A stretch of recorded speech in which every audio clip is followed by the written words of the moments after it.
ஹரே கிருஷ்ணா மாதாஜி. நான் சொல்லட்டுமா மாதாஜி? சொல்லுங்க. संवाकृत में रजो भुवो श्री अजानदस्वत्पृथक् ईशमानिनः अजावले बांत तमो अंध सक्षुष येषो अनुकंप्यो. हरे कृष्णा. येषो अनुकंप्यो मयि नाथवानिति. येषो अनुकंप्यो मयि नाथवान् इति. हरे कृष्णा. Thank you. ஹரே கிருஷ்ணா மாதாஜி. சொல்லுங்க மாதாஜி. அதக்ஷமஸ்வாச்சுதமே ரஜோ புவோ ஹி அஜானதஸ்வத்ப்ருதக் ஈஷமானினஹ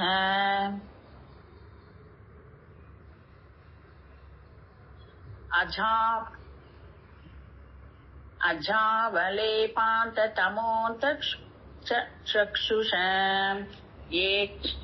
ஏக்ஷரனுகம்ப்யோ மயி நாதவான் இதி. தேங்க்யூ மாதாஜி. ஹரே ஹரே கிருஷ்ணா. வேற யாராவது சொல்றீங்களா? சாந்தா பல்ராமன் மாதாஜி சொல்றீங்களா? சொல்றேன் மாதாஜி. அச சமத்வச்சுதமே ரஜோ புவே ரஜோ புவோ ஈஸ் ஆஜானதத்வத் பிரதக் சசமானினக அஜாவலோபாந்தத் தமோதந்த சிச்சுஷு ஏஷச்ரணுகம்புயோ மயி தாவான் ஹிதி. ஹரே கிருஷ்ணா. ஹரே கிருஷ்ணா மாதாஜி. நான் ட்ரை பண்றேன் மாதாஜி. அத இது பண்ணுங்க. அதக்ஷமஸ்வாச்சுதமே ரஜோ புவோ ஹி அஜானதஸ்வத் பிரதகீஷமானினஹ. அது வரமாட்டேங்குதே மாதாஜி. அஜாவலேயாந்த தமோந்த. ஓகே. அஜாபலேந்த அது மேல ஏதோ வருது மாதாஜி. புக் இல்ல அதுதான் புக் இல்லாம இதுல அது என்ன மாதாஜி அது சொல்லுங்க மாதாஜி. மாதாஜி அனுப்பியிருக்காங்களே இது அப்படியா? அத நான் பாக்கல. சரி. அஜாபலேந்த சமஸ் சாரி மாதாஜி. அஜாவலே பார்த்த தமோந்த சக்ஷுஷா. அஜாபலேந்த பார்த்த தமோந்த சக்ஷுஷ ஏக்ஷரன் வருது மாதாஜி. ஏஷோன்னு சொல்லுங்க இங்கிலீஷ்ல. ஏஷோ கம்போ மயிநாதவான் இதி. தேங்க்யூ மாதாஜி. ஹரே கிருஷ்ணா. வேற யாராவது சொல்றீங்களா? எனக்கு இந்த ஸ்கிரீன் நான் ஷேர் பண்றதுனால நீங்க யார் சொல்றீங்க என்ன எனக்கு எதுவுமே தெரியாதுதான். எனக்கு இந்த ஸ்கிரீன் மட்டும்தான் எனக்கு தெரியும். இல்லைன்னா நான் வேற இடத்துக்கு போனா உங்களால சொல்ல முடியாது, பார்க்க முடியாது. அதனால எனக்கு யாராவது என்ன ரியாக்ட் பண்றீங்க என்ன எனக்கு ஒன்றும் தெரியல. நீங்க பேசினாதான் எனக்கு தெரியும். ஹரி கிருஷ்ணா மாதாஜி. யாரும் ஸ்லோகா ரிசைட் பண்ணணுமா மாதாஜி? ஸ்கிரீன் க்ளோ இது மூவ் பண்ணிக்கலாமான்னு கேக்குறாங்க. ஹரி கிருஷ்ணா. வேற யாரும் ஸ்லோகா ரிசைட் பண்றீங்களா? இல்ல போல இருக்கு மாதாஜி. நீங்க ப்ரொசீட் பண்ணுங்க. ஹரி கிருஷ்ணா. ஓகே. நம்ம வேர்ட் டு வேர்ட் மீனிங் யாராவது ரீட் பண்றீங்களா? நான் படிக்கிறேன் மாதாஜி. நான் படிக்கிறேன். வேர்ட் டு வேர்டு மொழிபெயர்ப்பு தானே மாதாஜி? வேர்ட் டு வேர்ட் மொழிபெயர்ப்பு யாராவது படிங்க. அப்புறம் பொருளுரையும் யாராவது படிங்க. ஓகே மாதாஜி. ஹரே கிருஷ்ணா மாதாஜி. அத ஆகையினால் சமச்ச அருள் கூர்ந்து மன்னிக்கவும் அச்சுத ஓ குற்றமற்ற பகவானே மே என்னை ரஜ புவ ரஜோ குணத்தில் பிறந்தவர் நீ உண்மையில் அஜானக அறியாமையினால் முன்னிடமிருந்து பிருதக் தனியாக ஈஷ கட்டுப்படுத்துபவர் மானின என்னை கருதி கொண்டு அஜ பிறப்பில்லாத கட்டுப்படுத்துபவர் அவலேப மறைத்தல் அந்த தம் அறியாமை இருளினால் அந்த உருடாகி சக்ஷுஷா எனது விதிகள் ஏஷ இவனுக்கு அனுகம்பிய கருணை காட்ட வேண்டும் மயி என்னை நாத வான் தனது தலைவராக கொண்டு இது இவ்வாறு நினைத்து ஹரே கிருஷ்ணா மாதாஜி. ஹரே கிருஷ்ணா. தேங்க்யூ. மொழிபெயர்ப்பு யாராவது படிக்கிறீங்களா? ஹரே கிருஷ்ணா. நான் படிக்கட்டுமா? ஹரே கிருஷ்ணா. மொழிபெயர்ப்பு வழங்கிய ஸ்ரீல பிரபுபாதாவிற்கு நன்றி. ஆகையினால் ஓ குற்றமற்றவரே, எனது குற்றங்களை மன்னித்து அருள்வீராக. நான் ரஜோகுணத்தில் பிறந்த மூடனாவேன். அதனால் தான் உமது மேலாண்மையில் இருந்து சுதந்திரம் உடைய நெறியாளனாக என்னை நான் கருதி கொண்டேன். எனது கண்கள் அறியாமை இருளில் குருடாகி போனதினால் இப்பிரபஞ்சத்தின் பிறப்பற்ற படைப்பாளனாக என்னை நான் நினைத்து விட்டேன். நான் உமது தொண்டன், ஆதலினால் உமது கருணைக்கு உரியவன் என்பதை நீர் அருள் கூர்ந்து ஏற்றுக்கொள்ள வேண்டும். ஹரே கிருஷ்ணா. ஹரே கிருஷ்ணா. தேங்க்யூ மாதாஜி. சாரி.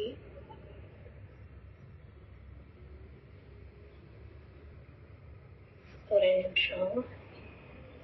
கை எங்கேயா பட்டதுன்னா அப்படியே போயிடுது.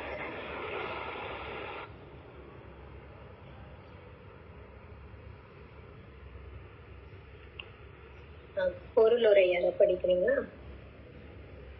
ஹரே கிருஷ்ணா. படிங்க. ஹரே கிருஷ்ணா. பொருளுரை. ஸ்ரீல விஸ்வநாத சக்கரவர்த்தி தாகூர் தனது விளக்க உரையில் பிரம்மதேவன் பகவானிடம் பின்வரும் வாதத்தினை வைக்க விரும்பியதாக கூறுகிறார். போற்றுதற்குரிய பகவானே, நான் தவறிழைத்து விட்ட காரணத்தினால் தண்டனைக்குரியவன் ஆவேன். இருந்த போதிலும் நான் அறியாதவன் ஆதலினால் நீர் என்னை மதியற்ற மூடன் என்று கருதி எனக்கு கருணை காட்டல் வேண்டும். நான் தண்டனை மன்னிப்பு என்னும் இரண்டிற்கும் உரியவன்தான். எனினும் இவ்விஷயத்தில் நீர் பொறுமையினை கடைபிடித்து என்னை மன்னித்து எனக்கு கருணை காட்ட வேண்டும். நாதவான் இதி என்னும் வார்த்தை பிரம்மதேவன் பகவான் கிருஷ்ணரிடம் அவர் தனது தந்தை மற்றும் தலைவன் ஆதலினால் துரதிருஷ்டவசமாக அடியவனாகிய தான் செய்த பிழையினை பொறுத்தருள வேண்டும் என்று நினைவுபட்ட விரும்பினார் என்று குறிப்பிடுகிறது. ஒவ்வொரு அடுத்த லைன் படி ஒவ்வொரு ஸ்கிரீன் இல்ல போயிடுச்சு. இல்லையே இருக்கே, என்னோட வரலையே. ஒவ்வொரு மட்டும்தான் வந்திருக்கு. நெக்ஸ்ட் அதான் அடுத்தது போட்டேன். அடுத்த ஸ்கிரீன் போட்டேன். அப்பா வரலையே. சரி விடுங்க, நான் படிச்சிடறேன். ஒவ்வொரு பந்தப்பட்ட ஆத்மாவும் அது நான் படிச்சிடுறேன் மாதாஜி. டைம் ஆகுது. ஒவ்வொரு பந்தப்பட்ட ஆத்மாவும் அது பிரம்மதேவனாயினும் அல்லது சாதாரண சிற்றெரும்பாயினும் தன்னை பௌதீக உலகுடன் தவறாக அடையாளம் கண்டு முழுமுதற் கடவுளுடன் தனக்கு இருக்கும் நித்திய உறவினை மறந்து விடுகிறது. பிரம்மதேவன் கூட தான் இந்த பிரபஞ்சத்தை படைப்பவன் என்னும் கருதுகின்ற காரணமாகத்தான் பரமபுருஷ பகவானின் சிறிய தொண்டன் என்பதை சில சமயங்களில் பிரம்மதேவனின் இத்தவறான அடையாளம் நீக்கப்படுகிறது. இதன் காரணமாகவே பிரம்மதேவன் தான் பகவானின் நித்திய தொண்டன் என்னும் தனது சட்டப்பூர்வமான நிலையினை நினைவு கூறுகிறார். சரி, ஓகே. நம்ம பிரம்மதேவர் பகவான் கிட்ட மன்னிப்பு கேட்கிற அந்த ஒரு பார்ட்டை நம்ம பார்த்துட்டு இருக்கோம். அவர் என்ன தப்பு பண்ணாரு எல்லாம் நம்ம பார்த்துட்டோம். இப்ப இதுல என்ன சொல்றாரு அப்படின்னு பாத்தீங்கன்னா, ரஜோகுணம் அப்படின்ற ஒரு குணத்தினால நான் என்ன ரஜோகுணத்துல நான் சிக்கிட்டேன், அதனாலதான் நான் இந்த தப்பு பண்ணேன் அப்படின்னு சொல்றாரு. அதனாலதான் நான் இந்த ஃபால்ட்டை நான் பண்ணேன் அப்படின்னு. சாதாரணமா ரஜோகுணம் அப்படின்ற விஷயம் எப்ப வரும்? ரஜோகுணம்னா என்ன அப்படின்னா, பகவான் பகவத்கீதையில 14.12 பாத்தீங்கன்னா என்ன சொல்றாருன்னா, பரதகுல தலைவனே, ரஜோகுணம் அதிகரிக்கும் போது பெரும் பற்றுதல், பலநோக்கு செயல்கள், தீவிர முயற்சி, கட்டுப்பாடற்ற ஆசை மற்றும் ஏக்கத்தின் அறிகுறிகள் வளர்கின்றன அப்படின்னு சொல்றாரு. ரஜோகுணம்னா இப்ப நமக்கு நம்ம எப்பயுமே சத்துவ குணத்துல எல்லாம் இருக்கிறது இல்ல. எப்பயுமே முக்கால்வாசி நம்ம எல்லாம் ரஜோகுணத்திலயும் தமோ குணத்திலயும் தான் இருக்கோம். நம்ம இந்த பூலோகத்துக்கு வந்ததற்கு காரணமே அதுதான். அதுவும் இல்லாம இந்த பூலோகத்துல நம்மள ஃபுல்லா ஆட்டி படைக்கிறது இந்த 3 குணங்கள் தான். அதுல சத்வ குணத்துல நம்ம ரொம்ப நேரம் இருப்போம்லாம் சொல்ல முடியாது. முக்காலும் நம்ம ரஜோ குணம் தமோ குணத்துலதான் நம்ம சிக்கிட்டு இருக்கோம். ஸோ நம்மளால இந்த ரஜோ குணம்னா என்னன்றத ரொம்ப ஈஸியாவே நம்மள வச்சே நம்ம வந்து அதை புரிஞ்சுக்க முடியும். இங்க பிரம்மா என்ன சொல்றாரு, அவரு ரஜோகுணத்துல ரஜோகுணம் அவரை தாக்கிருச்சு அப்படின்னு சொல்றாரு. அந்த ரஜோகுணம் எதனால அது ரஜோகுணத்துக்கு உட்படுவாங்க அப்படின்னு பார்த்தா, இந்த நல்ல பெரிய ராஜ வாழ்க்கை இந்த மாதிரி எல்லாம் கிடைச்சது, நிறைய செல்வம் எல்லாம் கிடைச்சது, நல்ல பதவி எல்லாம் கிடைச்சது அப்படின்னா கூட அவங்க ரஜோகுணத்துல போயிடுவாங்க. இப்ப வந்து நம்ம பாக்கலாம், நம்ம வீட்லயே வந்து நம்ம மத்தவங்களை கண்ட்ரோல் பண்றதுக்கு நினைப்போம். எனக்கு நான் சொல்றத மத்தவங்க கேட்கணும் அப்படின்னு. அப்புறம் வீடு, அப்புறம் சொசைட்டி, அடுத்தது சொசைட்டில பாத்தீங்கன்னா அங்க இருக்கக்கூடிய தலைவர்கள் வந்து அந்த சொசைட்டி ஃபுல்லா தன்னோட கண்ட்ரோல்ல இருக்கணும்னு நினைப்பாங்க. அப்புறம் ஒரு ஊர் எடுத்துக்கலாம், ஒரு கண்ட்ரி எடுத்துக்கலாம். இவங்களுக்கே இந்த மாதிரி ஒரு இது நிலை வரும்போது, ஒரு சின்ன போஸ்ட், ஒரு வீட்டை ஒரு அப்பா நிர்வகிக்கிறாருன்னா ஒரு ஒய்ஃப் 2 குழந்தைங்க இருப்பாங்க, அதே அவருக்கு பெருசா இருக்கும். அதே மாதிரி நம்ம மாதாஜிஸ் பார்த்தோம்னா இந்த வீடை மெயின்டைன் பண்றதே எனக்கு இவ்வளவு வேலை, இதெல்லாம் பண்ணணும் அப்படின்னு நம்மள ரொம்ப இது பண்ணிப்போம். ஸோ அந்த மாதிரி இருக்கும்போது பிரம்மாங்கிற போஸ்ட் எப்படின்னு பார்த்தோம்னா ஒரு பிரம்மாண்டத்தையே மெயின்டைன் பண்ணக்கூடிய ஒரு போஸ்ட். அது இல்லாம பிரம்மாவுடைய அவருடைய பொசிஷனே என்னன்னா அந்த ரஜோகுணத்துக்கான அதிபதி தான் அவரு. படைத்தல், காத்தல், அழித்தல்னு 3 விஷயத்துல அந்த காத்தல்ங்கிற அந்த வேலையை அவர் பண்றாரு. அவருடைய டெசிக்னேஷனே வந்து கண்ட்ரோல் பண்றதுதான். அதனால அதையும் ஒரு ரீசனா சொல்றாரு, எனக்கு கொடுக்கப்பட்டிருக்கிற அந்த வேலையே வந்து ரஜோகுணத்தை இது பண்றது. அதனால அவர் வந்து சொல்றாரு, நான் அந்த ரஜோகுணத்துல நான் அஃபெக்ட் ஆயிட்டேன் அப்படின்னு.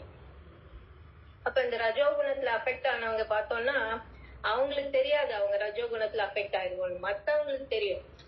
மத்தவங்க வெளியே இருந்து பாக்குறாங்க இல்லையா, அவங்களுக்கு தான் தெரியும் இவன் ரஜோகுணத்துல அஃபெக்ட் ஆயிருக்கான் அப்படின்னு.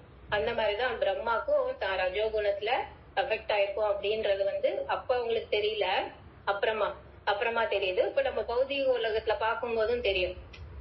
ஒருத்தருக்கு திடீர்னு பணக்காரன் ஆயிட்டாருன்னு வச்சுக்கோங்க, திடீர்னு லாட்டரியில ஏதோ பணம் கிடைச்சிருக்கு அப்படின்னா உடனே அவங்களுடைய எல்லா செயல்களும், அவருடைய நடைமுறை பாவனை எல்லாமே மாறிடும். அந்த அந்த அந்த காசுடைய அந்த பணத்தினுடைய அந்த எஃபெக்ட் பாத்தீங்கன்னா அவங்களையே அப்படியே கம்ப்ளீட்டா மாத்திடும். அந்த மாதிரி ஒரு பதவி, அந்த செல்வம், இதெல்லாம் வந்து ரஜோகுணத்தை உண்டாக்கக்கூடிய விஷயங்கள். அந்த பதவின்றது கூட ரொம்ப டேஞ்சரான ஒண்ணு. அந்த பதவி, நாற்காலின்னு சொல்லுவோம் இல்லையா, அந்த நாற்காலியில உட்காந்துட்டா அப்படியே ஆளே மாறிடுவாங்க. அப்போ அந்த இடத்துல வந்து அவங்களுக்கு ரொம்ப கஷ்டம், இன்னும் சாத்தியமே இல்ல அவங்க அந்த ரஜோகுணத்துல இருந்து வெளியில வர்றது. நம்ம ஒரு சின்ன ஒரு கடை வச்சிருக்காங்கன்னு வச்சுக்கோங்க, அதுக்கான முதலாளியா ஒருத்தர் உட்கார்ந்தாரு அப்படின்னா கூட அவருக்கு கூட நான் தான் முதலாளி அப்படின்ற ஒரு அந்த ஆணவம், கர்வம் அதெல்லாம் வர ஆரம்பிக்கும். பிரம்மா என்ன சொல்றாரு, இந்த மாதிரி நான் அந்த என்னுடைய போஸ்ட், நீங்க கொடுத்த அந்த நாற்காலி, சோ இந்த போஸ்ட் யாரு கொடுத்தா அப்படின்னு பார்த்தா நீங்க தான் எனக்கு கொடுத்தீங்க அப்படின்றாரு. பிரம்மா வந்து எக்ஸ்கியூஸ் கேக்குறாரு இல்லையா, சோ அதுக்கு ரீசன் சொல்றாரு, நீங்க கொடுத்த போஸ்ட் தான் அது அப்படின்னு சொல்லி அந்த எக்ஸ்கியூஸ் கேக்குறாரு. அதோட பனிஷ்மெண்ட்டும் கேக்குறாரு. சோ அப்ப எக்ஸ்கியூஸ் கேட்கும் போது நீங்க கொடுத்ததுதான் அப்படின்னு சொன்னா அந்த பனிஷ்மெண்ட் கொஞ்சம் கம்மியாகும்ல அவருக்கு. அதனால அவர் இதெல்லாம் ரீசனா சொல்றாரு, நான் ரஜோகுணத்துல ஏன் அஃபெக்ட் ஆனோம் அப்படின்றதுக்கு பிரம்மா வந்து இதெல்லாம் ரீசனா சொல்றாரு. அப்புறம் பார்த்தோம்னா அங்க பிருதக்யேன மானினா அப்படின்னு வந்துருக்கு. அதாவது இந்த நான் வந்து இண்டிபெண்டா என்னால வேலை செய்ய முடியும் அப்படின்னு. பிருத்தகேன மானினா என்ன சொல்லப்பட்டிருக்கு, என்னை கருதி கொண்டு, அதாவது தனியாக கட்டுப்படுத்துபவரே அப்படின்னு என்ன நினைச்சுக்கிறேன், நான் இண்டிபெண்டன்ட் அப்படின்னு. நம்ம இந்த நாம அபராதம் இருக்கு இல்லையா, 10 நாம அபராதத்துல 2வது அபராதம் பார்த்தோம்னா, பிரம்மா, சிவன் போன்ற தேவர்களின் நாமங்களை விஷ்ணுவின் நாமத்திற்கு சமமாகவோ தன்னிச்சையானவை என்றோ கருதுவது குற்றம் அப்படின்னு ஒரு இது வரும் அந்த அபராதத்துல. ஒரு அபராதம் வந்து அந்த மாதிரி பிரம்மா வந்து என்ன நினைச்சுக்கிறாரு, தான் வந்து இண்டிபெண்டன்ட், நான் யாருக்கும் ஆன்சர் பண்ண வேண்டியது இல்லை, எனக்கு யாரும் என்னை விட பெரியவங்க, என்னைய கண்ட்ரோல் பண்றவங்க யாருமே இல்ல, நான் இண்டிபெண்டன்ட், நான் வந்து சுதந்திரமானவன் அப்படின்ற ஒரு தாட் அவருக்கு வந்துருச்சு. அதனாலதான் அவரு இந்த மாதிரியான ஒரு தப்ப பண்ணாரு அப்படின்னு அவரு சொல்றாரு. அப்புறம் பார்த்தோம்னா ஃபர்ஸ்ட் பிரம்மாங்கிற அந்த பதவி அவருக்கு கிடைக்கும் போது அவர் என்ன சொல்றாரு பகவான்கிட்ட, இந்த ஒரு பெரிய ஒரு பதவியை எனக்கு கொடுக்குறீங்க, இந்த பதவி வந்து ரொம்ப பவர்ஃபுல்லான ஒரு சேர் நீங்க எனக்கு கொடுக்கறது. நான் வந்து இந்த இடத்துல இருந்து எனக்கு என்ன பயமா இருக்குன்னா, ஏதாவது ஒரு சமயத்துல நானேனா இந்த எல்லா இதுக்கும் படைப்பாளி அப்படின்ற ஒரு இங்கேயும் அவர் அதை சொல்றாரு பாருங்க. இந்த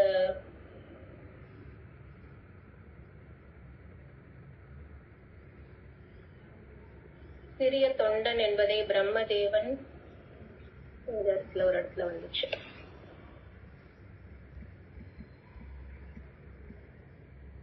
எங்க கரெக்டா தெரியல. நான் தான் இந்த படைப்புக்கே காரணம் அப்படின்ற ஒரு எண்ணம் எனக்கு வந்துருமோன்னு எனக்கு பயமா இருக்கு, அந்த மாயை என்னை வந்து தாக்கிடுமோன்னு எனக்கு பயமா இருக்கு அப்படின்னு சொல்லி அந்த பிரம்மான்ற போஸ்ட வந்து பகவான் கொடுக்கும் போதே பிரம்மா வந்து சொல்லுவாரு. அப்போ அதுக்கு பகவான் என்ன சொல்றாருன்னா, உனக்கு அந்த மாதிரியான தாட் வரும்போது நீ வந்து இந்த பிரபஞ்சத்தோட ஈஸ்வரன், ஆனா உனக்கு மேல ஒரு ஈஸ்வரன் இருக்காரு அப்படின்ற விஷயத்த வந்து நீ மறந்துடாத, அத நீ மறந்தனா உனக்கு பிரச்சனை வரும் அப்படின்னு சொல்றாரு. அப்ப பிரம்மாவுக்கு வந்து முன்னாடியே இந்த போஸ்ட் அவருக்கு கிடைக்கும் போதே அவருக்கு வந்து இந்த ஒரு சந்தேகம் இருக்கு, தான் வந்து ஒரு பெரிய பதவியை எடுத்துக்க போறோம், நிர்வகிக்க போறோம், அப்ப நான் வந்து மாயையில போகக்கூடிய சான்ஸ் இருக்கு அப்படின்ற விஷயத்த அவர் முன்னாடியே பிரம்மா வந்து அந்த விஷயத்த யோசிச்சு அந்த கேக்குறாரு. அதே மாதிரி இந்த ரஜோகுணத்துல வந்துட்டோம்னா தேவர்களுடைய எக்ஸாம்பிள்ஸ் நம்ம பார்த்தோம், அசுரர்களையும் பார்த்தோம். இந்திரன் ஃபார் எக்ஸாம்பிள், இந்திரன் சொல்லலாம். அப்புறம் ராவணன், ஹிரண்யகசிபு, இவங்கெல்லாம். இந்திரனும் தேவர் தான். தேவரா இருந்தா கூட அவரும் அவருடைய பொசிஷனை மறந்துட்டாரு. அவரும் என்ன நினைச்சிட்டாரு, நான் எனக்கு கிருஷ்ணரை வந்து அவருக்கு அடையாளம் தெரியல, அந்த மாதிரி அவருடைய பொசிஷனை வந்து மறந்துட்டாரு. இந்த சின்ன பையன் என்ன பண்ண போறான் அப்படின்ற ஒரு இது வந்துருச்சு.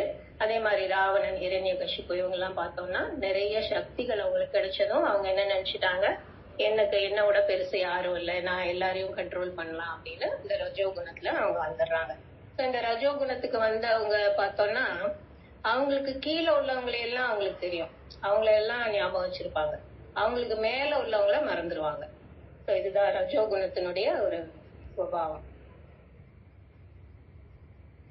அப்ப இந்த பகவானுடைய மகிமையை அப்படியே மறந்துடுறாங்க அந்த ரஜோகுணத்துல வந்தா. அப்புறம் இங்க அஜக அப்படின்னு ஒரு வார்த்தை வந்திருக்கு. அஜ அப்படின்னா பிரம்மா வந்து எந்த ஒரு தாய் தந்தை மூலமாக வந்தவர் இல்லை, அதுதான் வந்து அஜ அப்படின்ற ஒரு சொல். அதனால அவரு என்ன நினைச்சுக்கிறாரு, நான் தான், என்னோட பெருசு யாரும் இல்ல, நான் தான் இருக்கிறதுலே ஹையஸ்ட் போஸ்ட்ல இருக்கேன் அப்படின்னு நினைச்சுக்கிறாரு. சோ இந்த 3 விஷயம் பிரம்மா வந்து சொல்றாரு. ஒண்ணு, நான் தான் எல்லாரையும் கண்ட்ரோல் பண்றவன் அப்படின்ற அந்த ஒரு தாட் வந்துருச்சு. அப்புறம் நான் யாருக்கும் ரிப்போர்ட் பண்ண தேவையில்லை, நான் வந்து சுதந்திரமானவன் அப்படின்னு நினைக்கிறது. அப்புறம் அஜனா எனக்கு மேல யாருமே இல்லை அப்படின்னு. இந்த 3 காரணத்தினால அவர் என்ன சொல்றாரு, என்னுடைய அறியாமையினால் கண்கள் அறியாமை இருளில் குருடாகி போனது அப்படின்னு இந்த 3 பிரச்சனையும் சொல்றாரு. இந்த 3 இதுவும் நான் நினைச்சிட்டதுனால என் கண்கள் வந்து அந்த குருடாகி போனதுன்னா என்ன, அந்த அறியாமையில அவருக்கு தான் என்ன பண்றோன்னே தெரியல, அந்த மாதிரி ஆயிடுச்சு. இப்ப வந்து நம்ம வந்து பிரம்மாவே இப்படி பண்றாரு, இந்திரனே இப்படி பண்றாங்க இவ்வளவு பெரிய போஸ்ட்ல இருந்துட்டு அப்படின்ற ஒரு எண்ணத்தோட நம்ம இந்த விஷயங்களை பார்க்க கூடாது. இப்ப பிரம்மா வந்து இந்த துர்குணங்கள்ல இருந்தெல்லாம் அவர் ஐடென்டிஃபை பண்ணிட்டாரு, இந்த துர்குணங்கள்லாம் எனக்கு இருக்கு அப்படின்னு சொல்லி ஐடென்டிஃபை பண்ணி பகவான்கிட்ட மன்னிப்பு கேட்கிறாரு. சோ நாமளும் என்ன பண்ணோம்னா, இந்த பிரம்மா எப்படி தன்னுடைய துர்குணத்தை எல்லாம் ஒத்துக்கிட்டாரோ அந்த மாதிரி நாமளும் ஏதாவது ஒரு அபராதம் பண்ணோம்னா அதை ஒத்துக்கக்கூடிய ஒரு பக்குவத்தை நம்மளும் கொண்டு வரணும். சாதாரணமா நம்ம என்ன பண்ணுவோம், யாருக்கும் தெரியக்கூடாது நம்ம பண்ண தப்பு அப்படின்ற ஒரு நினைப்பு தான் நமக்கு வரும். ஸோ இந்த விஷயம் எல்லாம் நமக்காக கொடுக்கப்பட்டது. இவங்க எல்லாம் இந்த எக்ஸாம்பிள்ஸ் எல்லாம் நம்மளை நோக்கி நம்ம பாத்துக்கணும். நான் என்ன பண்றேன் இந்த மாதிரியானா அப்படின்னு, பிரம்மா ஏன் இப்படி பண்ணாரு அப்படின்ற ஒரு கண்ணோட்டத்தோட நமக்கு பாகவதத்தை அங்க நிறைய பர்சனாலிட்டிஸ் வருவாங்க பாகவதத்துல. அதுல பார்த்தோம்னா இந்த மாதிரி தவறுகள் எல்லாம் பண்றவங்கள இவங்களே இப்படி பண்ணாங்க அப்படின்ற ஒரு கண்ணோட்டத்தோட நம்ம பாகவதத்தை படிச்சோம்னா அது நிஜமான ஒரு பாகவதத்தை அணுகும் முறை கிடையாது அப்படின்னு நம்ம தெரிஞ்சுக்கணும். அதுக்கப்புறம் என்ன சொல்றாருன்னா, இங்க இன்னொரு வார்த்தை வரும், அணுகம்பியோ அப்படின்னா என் மேல கருணை காட்டு அப்படின்றது. அப்புறம் நாத்தவான் அப்படின்னு, நாத்தவான் இது அப்படின்னு முடியுதா. நாத்தவான் அப்படின்னா நாதன் அப்படின்னா நீ என்னுடைய மாஸ்டர் இல்லைன்னா ஃபாதர், அப்பா, நீதான் என்னுடைய சுவாமி. அப்ப நீ என்னை மன்னிச்சுதான் ஆகணும். நீ என்னுடைய குரு, உன்னுடைய சிஷ்யன் இந்த மாதிரி ஒரு தப்பு பண்ணா எப்படி, அந்த மாதிரி பிரம்மா கேக்குறாரு. உன்னுடைய சிஷ்யன் இப்படி ஒரு சிஷ்யனை உனக்கு எப்படி இருக்க முடியும்? சோ அதனால நம்ம மன்னிச்சுதான் ஆகணும். நீ ஒரு நாத்த அப்படின்னா அதுக்கு ஆப்போசிட் அநாட்ட அப்படின்னு, அந்த அனாதை அப்படிங்கிற வேர்டு இதோடைய ஆப்போசிட். நாத்தனா அப்பா இருக்காரு அப்படின்னு, அனாதைனா யாரும் இல்லாதவங்க அப்படின்னு. அதே மாதிரி பிரம்மா என்ன கேக்குறாரு, தன்னுடைய அந்த எக்ஸ்கியூஸ் கேட்கும் போது அவரு சரி என்ன மன்னிச்சு விட்டா போதும், நீ எனக்கு இந்த போஸ்ட் நிலைச்சிருக்கணும் அப்படின்ற எண்ணத்துல அவர் கேட்கல. அந்த நீ என்னை எக்ஸ்கியூஸ் பண்ணாலும் எனக்கு ஒரு பனிஷ்மெண்ட்டையும் கொடு அப்படின்னு சொல்றாரு. என்ன பனிஷ் பண்ணி, அந்த பனிஷ்மெண்ட் ஏன் கேக்குறாருன்னா இன்னொரு தடவை அந்த மாதிரியான ஒரு எண்ணம் அவருக்கு வரக்கூடாது அப்படின்றதுக்காக. சோ நம்மளும் அந்த பாடத்தை நம்ம எடுத்துக்கணும். நமக்கு மன்னிப்பு கிடைச்சா போதும், தப்பிச்சா போதும் அப்படின்ற ஒரு எண்ணம் நமக்கு இருக்கக்கூடாது. அது மறுபடியும் அந்த விஷயத்த நம்ம பண்ணாம இருக்கணும். இங்க பிரம்மாவுக்கு பார்த்தோம்னா இந்த துர்குணம் அப்படின்னு சொல்லக்கூடிய குணங்கள் ரொம்ப சின்ன அளவுலதான் இருக்கு. இருந்தாலும் அத ரொம்ப ஹைலைட் பண்ணி பெருசா காமிக்கிறாரு. சோ பெரிய பக்தர்கள் எல்லாம் எப்படி பண்ணுவாங்க, தான் பண்ண சின்ன தப்பையும் பெருசா காமிச்சுப்பாங்க. ஆனா ஒரு நார்மலா இருக்கிறவங்க இல்ல கனிஷ்டா லெவல்ல இருக்கிறவங்க பார்த்தோம்னா அந்த தப்ப மறைக்க பார்ப்பாங்க, இல்ல சின்னது பண்ண பார்ப்பாங்க. சோ அந்த மாதிரி நம்ம இருக்கக்கூடாது. நம்மளுடைய மூடு எப்படி இருக்கணும், மறுபடியும் அந்த தப்ப நம்ம பண்ணக்கூடாது அப்படின்ற மாதிரி நம்ம அந்த மூட வச்சுக்கணும். அப்பதான் நம்ம திரும்பவும் அந்த தப்ப பண்ணாம இருப்போம். பிரம்மா பாத்தீங்கன்னா தன்னுடைய அடுத்த பிறவி பார்த்தோம்னா ஹரிதாஸ் டாக்கூரா பிறவி எடுப்பாரு. ஹரிதாஸ் டாக்கூருடைய அவரை பத்தி நீங்க நிறைய கேட்டிருப்பீங்க. அவர் ஒரு நாளைக்கு 3 லட்சம் நாமம் ஜபிப்பாரு. நாமாச்சாரியான்ற பேரு அவருக்கு நிறைய அந்த பக்தி பண்ண முடியாத அளவுக்கு நிறைய அவருக்கு தடங்கல்கள்லாம் வரும். இன்னும் சொல்ல போனா அந்த நாட்டுடைய ராஜாவே அவரை ஒரு 21 சந்தைகள்ல வச்சு அவரை அடிப்பாங்க. அந்த மாதிரியான நிறைய கஷ்டங்கள்லாம் வரும். அப்பயும் அவர் பகவானுடைய நாமத்தை விடாம ஜபிப்பாரு. இதுக்கு எதுக்குன்னா தன்னுடைய ஹிருதயம் தூய்மை அடையறதுக்காக. இந்த பகவான் கிட்ட இந்த பனிஷ்மெண்ட் கேக்குறது, கருணை காட்டுங்கன்னு கேக்குறது, இது எல்லாமே எதுக்காகனா தன்னுடைய ஹிருதயம் தூய்மை அடையணும். தூய்மை அடைஞ்சாதான் நம்ம பகவான்கிட்ட போய் சேர முடியும். ஸோ இதுக்காக அவர் ஹரிதாஸ் டாக்கூரா அடுத்த ஜென்மத்துல தன்னை இன்னும் தூய்மைப்படுத்திக்கிறாரு.